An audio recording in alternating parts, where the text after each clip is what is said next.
Olá, irmãos. Continuando a segunda parte do estudo sobre Israel e Judá.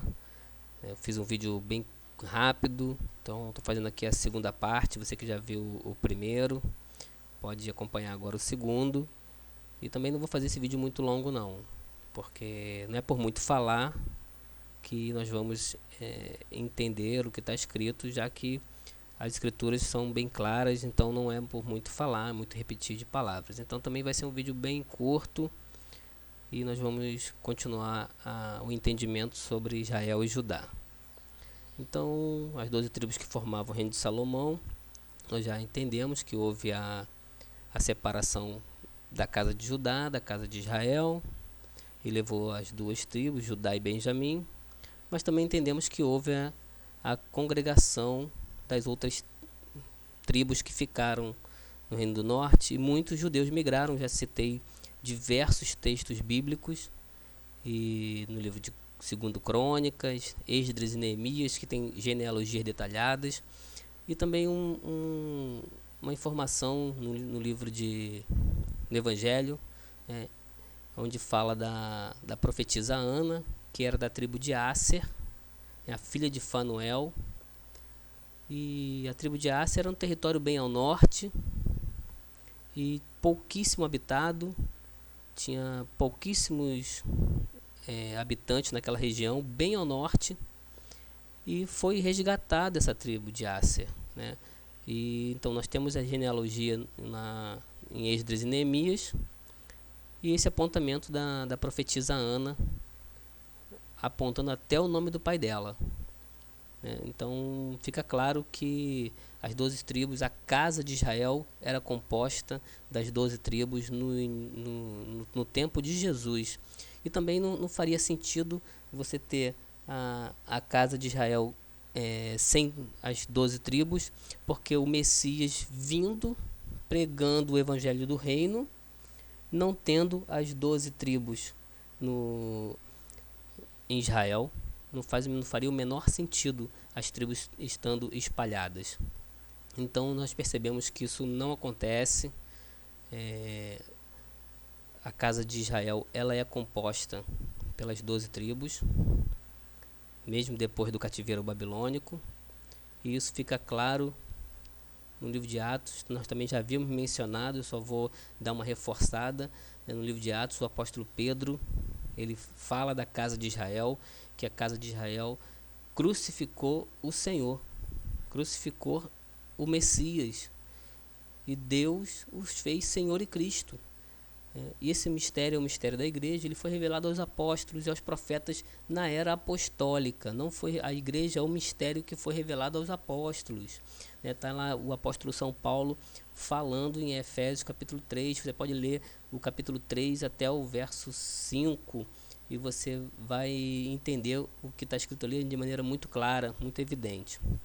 E tem até ali a dispensação da graça falada por Paulo. A palavra está lá, dispensação da graça, né? Oikonomia está lá. No grego é essa palavra. Então, Paulo tinha uma compreensão da dispensação da graça. E eu queria só aprofundar aqui esse texto de 1 Pedro 2, do 2 ao 11. Eu fiz aqui algumas destaques no texto, mencionei ali, fiz algumas separações de algumas palavras, de algumas expressões, para que a gente consiga compreender de maneira muito clara. Esse texto de 1 Pedro capítulo 2, do 2 ao 11, é um texto muito claro, e ele tem um paralelismo com Isaías capítulo 28, onde fala de Efraim, onde Efraim tropeçou. O contexto do capítulo 28 mostra a soberba de Efraim. Efraim tropeça na soberba, na idolatria, onde os sacerdotes eles estavam embriagados com vinho da idolatria. Esse foi o tropeço. Então, quando o apóstolo Pedro fala, né, de pedra de tropeço, que é o que está escrito em Isaías 28, é justamente isso. Eles tropeçaram na idolatria, na desobediência a Deus. Então, o texto é muito claro e remete à casa de Efraim. e o paralelismo de uma edificação, de uma casa espiritual, onde a pedra angular é Jesus Cristo, é o Senhor Jesus Cristo. Então vamos ler o texto. A desejar afetuosamente como meninos novamente nascidos o leite racional. Nesse texto de Isaías capítulo 28, fala que a quem vai ser ensinado se aqueles já desmamaram, ou seja, eles já não estão mais mamando o leite racional, então eles não podiam mais ser ensinados. Isso é que estava dizendo o texto de Isaías 28, da casa de Efraim. Então essa casa é uma casa idólatra. Então o que Pedro está dizendo na sua carta é que nós somos edificados numa casa espiritual, colocando a igreja num patamar muito mais elevado. E aí diz que é o sacerdócio santo, para oferecer sacrifícios espirituais agradáveis a Deus por Jesus Cristo. Diz o texto ainda, vamos continuar lendo. Pelo que também nas escrituras contém: eis que ponho em Sião a pedra principal de esquina, eleita e preciosa, quem nela crer não será confundido. E assim para vós, os que credes, é preciosa, mas para os rebeldes, a pedra que os edificadores reprovaram, essa foi a principal da esquina, e uma pedra de tropeço e rocha de escândalo para aqueles que tropeçam na palavra, sendo desobedientes para o que também foram destinados. Olha só, esse texto é um paralelismo ao texto de Isaías 28. E agora, continuando ainda a ler, você já viu ali a referência de Oséias abaixo, e essa comparação que Pedro está fazendo é a comparação com Efraim, de Isaías no capítulo 28. Pedro tinha isso em mente. Pedro conhecia, sabia do que estava falando. Ele conhecia o texto lá de Reis, ele conhecia esse texto de Isaías capítulo 28, tanto que ele cita, faz referência, não é verdade? Onde o texto de Isaías 28 menciona Efraim, e tem também a segunda parte do texto, ele cita Oséias, e eu vou te mostrar. Está aí no destaque, ó. Mas vós sois geração eleita, sacerdócio real, nação santa, o povo adquirido, para que anuncieis as virtudes daquele que vos chamou das trevas para a sua maravilhosa luz. Vós que em outro tempo não eres povo, mas agora sois povo de Deus, que não tinhas alcançado misericórdia, mas agora alcançaste misericórdia.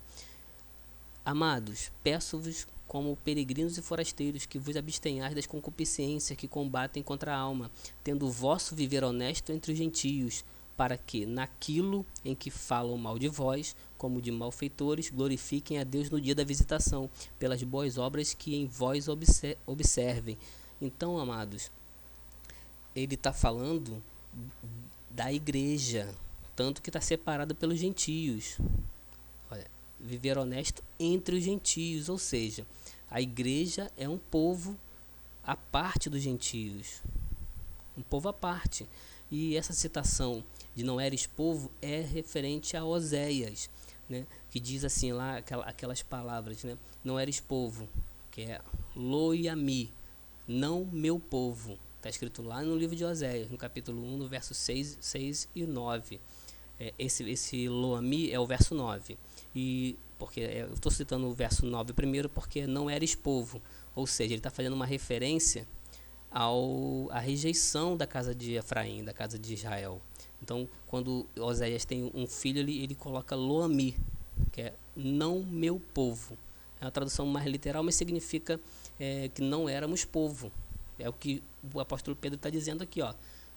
Sem Cristo você não é povo. Quando você está fundamentado em Jesus Cristo, você é povo, você se torna o povo dele. Ele te chamou das trevas para a sua maravilhosa luz, quando você reconhece Jesus Cristo como Salvador. E agora sois povo de Deus. Não tinhas alcançado misericórdia, é o lohuama, que significa amar profundamente, ter misericórdia. No verso 6, não terei misericórdia.